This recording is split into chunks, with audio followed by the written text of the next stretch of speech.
Bonjour,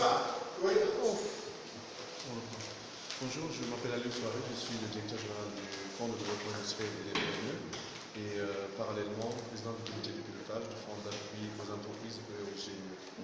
Expliquez-nous un peu de façon brève, c'est quoi ce fonds qui vient d'être créé par le chef de l'État? C'est un fonds qui est là pour porter une assistance financière à la fois aux institutions financières, hein, mais également aux entreprises et aux GIE. Et l'avantage de ce fonds, c'est qu'il concerne également les groupes d'intérêt économique qui sont très présents à l'intérieur du pays. Donc c'est pour apporter un petit souffle d'oxygène et permettre de repartir de plus belle, sauver des emplois et contribuer à la relance de l'économie. Si je comprends bien, des entreprises qui ont été durement affectées par la pandémie. Effectivement, dans les conditions qui sont émises par le décret de Monsieur le Président de la République, les choses sont très claires. C'est qu'il faudrait d'abord que les entreprises soient formalisées avant la déclaration de l'état d'urgence. Il faudrait que les entreprises aient été impactées, que ça ait un impact sur le chiffre d'affaires. Et il y a des contreparties. Il faudrait déjà que l'entreprise ait au minimum 5 employés et qu'au terme de cette assistance ou de cet appui financier, puisque le taux d'intérêt est de 5%, et donc c'est comme si l'État avait concédé une marge de au minimum 12 à 13% pour aider les entreprises.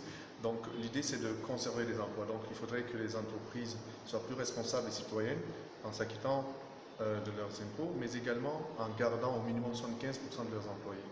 Donc c'est parmi tant de critères, mais l'idée encore une fois, c'est au-delà de la riposte sanitaire, c'est d'apporter un souffle, un ouf de soulagement pour les entreprises qui ont été largement éprouvées. Et selon les secteurs, bien entendu, les secteurs aussi sont très définis, notamment le secteur du tourisme, l'agriculture, l'agrobusiness, la restauration, etc. Donc c'est des secteurs qui ont été, je ne dirais pas plus touchés que les autres, mais dont l'impact est visible, et également des institutions ou des structures évoluant dans les agences de, en tout cas je veux dire les agences de voyage, qui, comme vous savez, il n'y a malheureusement pas de vol depuis quelques mois. Donc, encore une fois, c'est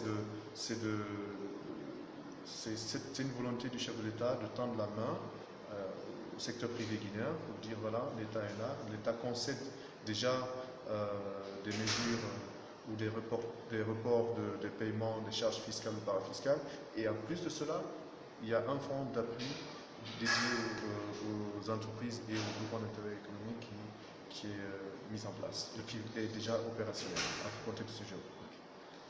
Moi, vous venez de sortir maintenant de la réunion du comité de pilotage. Que peut-on retenir de cette réunion?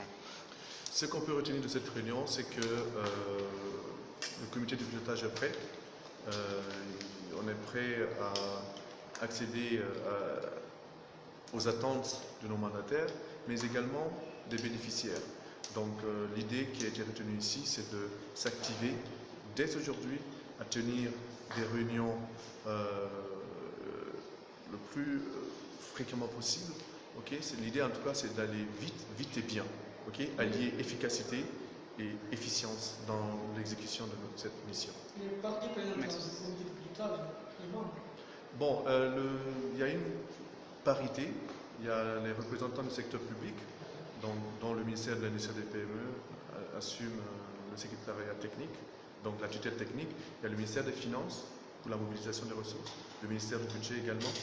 Il y a le ministère du Commerce, le ministère des Investissements publics, des investissements et des partenariats publics-privés.